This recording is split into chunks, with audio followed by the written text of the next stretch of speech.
ಬೇರೆ ಶಾಸಕರಿಗೆ ಸಿಗ್ತಾ ಇಲ್ಲ, ಅದ್ರಲ್ಲಿ ಹೋಗಿ ಅಂತ ಇದ್ದಾರೆ ಸರ್. ಮೊನ್ನೆ ಬಾಲಕೃಷ್ಣ ಹೇಳಿದ್ರು ನನಗೆ ಡಿ.ಕೆ. ಶಿವಕುಮಾರ್ ಆಶ್ವಾಸನೆ ಸಿಗ್ತಾ ಇದೆ ಅಂತ ಹೇಳಿದ್ರು.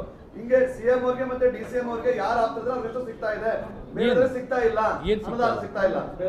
ಈಗ 50 ಕೋಟಿ ರೂಪಾಯಿ ಅನುದಾನವನ್ನ ಅವ್ರಿಗೆ ವಿವೇಚನಾ ನಿಧಿ ಅಂತೇಳಿ ಶಾಸಕರಿಗೆ 50 ಕೋಟಿ ರೂಪಾಯಿ ಕೊಟ್ಟಾರ. ಎಲ್ಲ ಪಿಡಬ್ಲ್ಯೂಡಿ ಕಾಮಗಾರಿ ಪ್ರಾರಂಭ ಆಗ್ಯಾವ. ನೀವೆಲ್ಲ ಅವರೇ ಪೂಜೆ ಮಾಡಕತ್ತಾರ. ನಾನು ಏನು ಹೇಳಕತ್ತೀರಿ, ಇದನ್ನ ಕೇಳ್ರಿ. ಸಿದ್ದರಾಮಯ್ಯ ಸರ್ಕಾರದಲ್ಲಿ ಹೇಳ್ತೀನಿ, ಇದೇನು BJP ಸರ್ಕಾರ ಅಲ್ಲ, ಸಿದ್ದರಾಮಯ್ಯ ಸರ್ಕಾರದಾಗ ಯೂನಿಫಾರ್ಮ್ ಆಗಿ ಡಿಸ್ಟ್ರಿಬ್ಯೂಟ್ ಆಗುತ್ತೆ ಅನುದಾನ. ಇದೇನು ಬೇರೆ ಪಾರ್ಟಿ ಇದ್ದಂಗಲ್ಲ. ಇಲ್ಲಿ ಏನಾಗುತ್ತೆ ಗೊತ್ತಾ, ಎಲ್ಲ ಶಾಸಕರು ಈಕ್ವಲ್ ಆಗಿ ಬರುತ್ತೆ. ಆದ್ರೆ ಸ್ವಲ್ಪ BJPಯವರಿಗೆ ಕಾಂಗ್ರೆಸ್ ಶಾಸಕ ಸ್ವಲ್ಪ ಹೆಚ್ಚು ಕಡಿಮೆ ಇರುತ್ತೆ. ಆದ್ರೆ ಎಲ್ಲ ಶಾಸಕರಿಗೆ ಕೂಡ ಯೂನಿಫಾರ್ಮ್ ಆಗಿ ಬರುತ್ತೆ. ಮೊನ್ನೆ 100 ಕೋಟಿ ರೂಪಾಯಿ ಎಲ್ಲ ಶಾಸಕರಿಗೆ ಕೂಡ ನಮ್ಗೆ ಕೇನ್ ಇದ್ರಲ್ಲಿ ಕೊಟ್ಟಿದ್ದಾರೆ, ನೀರಾವರಿ ನಿಗಮದಿಂದ ಕೊಟ್ಟಾರ. ಯಾರಿಗೆ ಹೆಚ್ಚು ಕಡಿಮೆ ಆಗಲ್ಲ. ಅದು ಇನ್ನೊಂದೇನು, ಅದು ಕರೆಕ್ಟ್. ನೀವು ಕೇಳಿದ್ದು ಹೇಳ್ತೀನಿ ಕೇಳ್ರಿ. ಸಮಸ್ಯೆ ಏನಾಗಿದೆ, ಲಾಸ್ಟ್ ಟೈಮ್ 5 ವರ್ಷ ಮುಖ್ಯಮಂತ್ರಿ ಇದ್ದ ಸಿದ್ದರಾಮಯ್ಯ ಸಾಹೇಬರು ಯಾವಾಗ ಕೇಳಿದ್ರು ಅನುದಾನ ಕೊಡ್ತಾಯಿದ್ರು. ಯಾವಾಗ ಕೇಳೋ ಅನುದಾನ ಕೊಡ್ತಾಯಿದ್ರು 100 ಕೋಟಿ 200 ಕೋಟಿ ನಾವೇ ತಂದಿದ್ವಿ. ಲಾಸ್ಟ್ ಟೈಮ್ ಶಾಸಕರ ರಾಘವೇಂದ್ರ ಶಾಸಕರು ಇದ್ದೊತ್ತಿನ 3000 ಕೋಟಿ ತಂದಿದ್ದೀವಿ. ನಾವೇನು ಕೊಳಿಗೆ ತಂದಿದ್ದೀವಿ. ಆದ್ರೆ ಈ ಸರಿ ಸಿದ್ದರಾಮಯ್ಯ ಸಾಹೇಬರು ಮುಖ್ಯಮಂತ್ರಿ ಆದೊತ್ನಾಗ BJP ಅವ್ರದ್ದು ಇದೆ ಇತ್ತಲ್ಲ, ಸುಮಾರು ಮೇಜರ್ ಗ್ಯಾರಂಟಿ ಹೊಡೆತ ಬಿದ್ದಿದೆ ಅಂತ ಒಪ್ಕೊಳ್ಳಿ ಸರ್.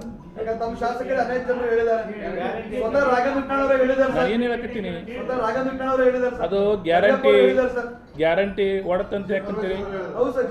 ಒಂದು ನಿಮಿಷ, ನಾನು ಏನು ಹೇಳ್ತೇನೆ, ನೀವು ತಪ್ಪು ತಿಳ್ಕೊಂಡ್ರಿ. ಗ್ಯಾರಂಟಿ ಈಗ ರಾಜ್ಯದ ಜನರನ್ನ ಆರ್ಥಿಕವಾಗಿ ಬೆಳೆಸೋದು ಕೂಡ ರಾಜ್ಯ ಸರ್ಕಾರದ ಕರ್ತವ್ಯ. ಅದು ಗ್ಯಾರಂಟಿ ಹೊಡೆತಾಕದು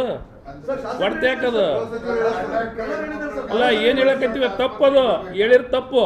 ನಾವೇನು ಹೇಳಕತ್ತೀವಿ, ಆರ್ಥಿಕವಾಗಿ ಜನರು ಕೂಡ ಸಬಲರಾಗಿ ಮಾಡೋದು ರಾಜ್ಯ ಸರ್ಕಾರದ ಕರ್ತವ್ಯ. ಅದು ಸರ್ಕಾರದ ಕರ್ತವ್ಯ. ಅವರು ಕೂಡ ಆರ್ಥಿಕವಾಗಿ ಬೆಳಿಬೇಕು. ಗ್ಯಾರಂಟಿ ಕೊಡ್ರಿ, ಏನು ತಪ್ಪೇನದ್ರಾಗ? ಇವತ್ತು ಯಾರು ಹೌದು, ಆ ಶಾಸಕರು ಏನು ಹೇಳ್ಯಾರ, ಒಂದು ಅವ್ರು ಹೇಳಿದ್ ಕರೆಕ್ಟ್ ಇದೆ. ನಾವು ಜನರನ್ನ ಆರ್ಥಿಕವಾಗಿ ಬೆಳೆಸಕತ್ತೀವಿ, ಅದರಿಂದ ನಮಗೆ ಭೌತಿಕ ಆರ್ಥಿಕ ಇದನ್ನು ಅಭಿವೃದ್ಧಿಯಲ್ಲಿ ಸ್ವಲ್ಪ ನಿಧಾನ ಆಗಿದೆ.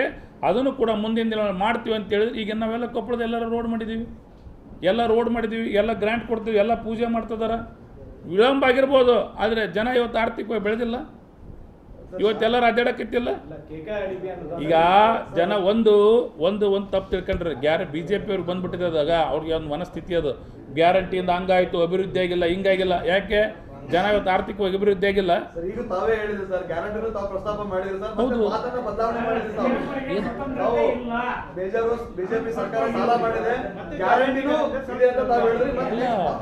ನಾವೇನು ಹೇಳಕತ್ತೀನಿ, ನಾನು ಹೇಳ್ತಾ ಇರೋದು ಅದು ಸ್ಪಷ್ಟವಾಗಿ ಹೇಳ್ತೀನಿ. ತೊಂದರೆ ಆಗಿದ್ದು ಶಾಸಕರುಗಳಿಗೆ, ಒಂದು ನಿಮಿಷ, ಶಾಸಕರುಗಳಿಗೆ 1 ವರ್ಷ ಸಮಸ್ಯೆ ಆಗಿದ್ದೇನು, ತೊಂದರೆ ಆಗಿದ್ದೇನು ಗೊತ್ತಾ? ಲಾಸ್ಟ್ ಟೈಮ್ ಮುಖ್ಯಮಂತ್ರಿಗಳು, ನನಗೂ ಕೂಡ ಅನುಭವ ಇತ್ತು. ಮುಖ್ಯಮಂತ್ರಿಗಳು ಯಾವಾಗೂ ನಾವು 100 ಕೋಟಿ 200 ಕೋಟಿ ಲೆಟರ್ ಕೊಟ್ಟರು ಕೂಡ ಸುಮ್ಮನೆ ಸ್ಯಾಂಕ್ಷನ್ ಮಾಡ್ತಾಯಿದ್ರು, ತೊಂದರೆ ಆಗಿರಲಿಲ್ಲ. ಯಾಕಂದರೆ ಮುಖ್ಯಮಂತ್ರಿಗಳು ಆರ್ಥಿಕವಾಗಿ ಕ್ರೋಢೀಕರಣ ಮಾಡೋದ್ರಲ್ಲಿ ಭಾಳಷ್ಟು ಎಕ್ಸ್ಪರ್ಟ್ಸ್ ಅದಾರ.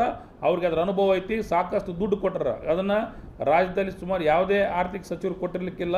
ಅಷ್ಟೊಂದು ಕೊಡ್ತಿದ್ರು ಕೂಡ ಅದು ಎಲ್ಲರಿಗೂ ಗೊತ್ತು, ರಾಜ್ಯಕ್ಕೆ ಗೊತ್ತು, BJPಯವರಿಗೆ ಗೊತ್ತು, ಕಾಂಗ್ರೆಸ್ನವ್ರಿಗೆ ಗೊತ್ತು. ಈ ಸರಿ ಪ್ರಾಬ್ಲಮ್ ಏನಾಗೈತಿ, ಈ ವರ್ಷದಲ್ಲಿ ಪ್ರಾಬ್ಲಮ್ ಏನಾಗೈತಿ, ಒಂದು ನಿಮಿಷ, ಈ ವರ್ಷ ಪ್ರಾಬ್ಲಮ್ ಏನಾಗೈತಿ, ಗ್ಯಾರಂಟಿ 50,000 ಕೋಟಿ 52,000 ಕೋಟಿ ರಾಜ್ಯ ಸರ್ಕಾರ ಕೊಟ್ಟಿವಿ ಅಂತ ಹೇಳ್ಯಾರ. ಹೌದಾ? ಅದು ಎಲ್ಲ BJPಯವರು ಒಪ್ತಾರೆ, ಎಲ್ಲರಿಗೂ ಬರ್ತದೆ. ಆದರೆ ತೊಂದರೆ ಆಗಿದ್ದು, ಗ್ಯಾರಂಟಿಕ್ಕಿಂತ ಹೆಚ್ಚಿಗೆ ತೊಂದರೆ ಆಗಿದ್ದು BJPಯವ್ರಿಗೆ ಟೆಂಡರ್ ಕರೆದು ಹೋಗಿದ್ದಾರಲ್ಲ, ದುಡ್ಡು ಇಲ್ಲಾರ್ದ ಟೆಂಡರ್ ಕರೆದು ಹೋಗಿದ್ದಾರಲ್ಲ, ಅವನು ಕೂಡ ದುಡ್ಡು ಕೊಡಬೇಕಾಗಿತ್ತು. ಸರ್ಕಾರ, ರಾಜ್ಯ ಸರ್ಕಾರನೇ ಕೊಟ್ಟಿದ್ದು, ಭಾಳಷ್ಟು ಕೊಟ್ಟಾರ. ಈಗ ಅವನು ಕೂಡ ಅದು ಎಲ್ಲ ಕಾಂಟ್ರಾಕ್ಟ್ರಿಗೆ ಗೊತ್ತಿದೇನು ಮುಚ್ಚುಮರಿ ಅಲ್ಲ. ಎಲ್ಲರೂ ಕೂಡ ಅವ್ರು ಟೆಂಡರ್ ಕರೆದು ಹೋಗಿದ್ದನ್ನು ಎಲ್ಲವನ್ನು ದುಡ್ಡು ಕೊಟ್ಟು, ಗ್ಯಾರಂಟಿ ಕೊಟ್ಟು, ಅದಾದ್ಮೇಲೆ ಮತ್ತೆ ಈ ವರ್ಷ ಎಲ್ಲರಿಗೂ ಕೂಡ ಅಭಿವೃದ್ಧಿಗೆ ದುಡ್ಡು ಕೊಡಕತ್ತಾರ. ಅಭಿವೃದ್ಧಿ ಕೆಲಸ ನಡೆದವ. ಎಲ್ಲರಿಗೆ ಮತ್ತೆ MLAಗಳಿಗೆ 55 ಕೋಟಿ ಕೊಟ್ಟಾರ. ಆದರೂ ಕೂಡ ಯಾವಾಗಲೂ ಕೂಡ ಒಂದು ಇಂಥ ದೊಡ್ಡ ವ್ಯವಸ್ಥೆದಲ್ಲಿ ಇದ್ದೊತ್ನಾಗ ಭಿನ್ನಾಭಿಪ್ರಾಯಗಳು, ಅವ್ರ ವೈಯಕ್ತಿಕ ಅಭಿಪ್ರಾಯಗಳು ಬರ್ತಿರ್ತಾವೆ. ಯಾರು ಬರಲ್ಲ ಅಂತಲ್ಲ, ಅದೇನು ದೊಡ್ಡದು ಮಾಡೋದೇನಲ್ಲ. 130 ಮಂದಿ ಒಬ್ಬತ್ತು ಮಾತಾಡಿ 130 ಮಂದಿಗೆ ಅಪ್ಲಿಕೇಬಲ್ ಆಕತ್ತ.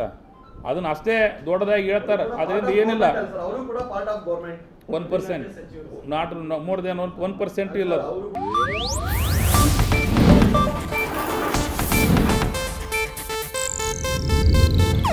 ಇದು ಏಷ್ಯಾನೆಟ್ ನ್ಯೂಸ್ ನೆಟ್ವರ್ಕ್ ಪ್ರಸ್ತುತಿ.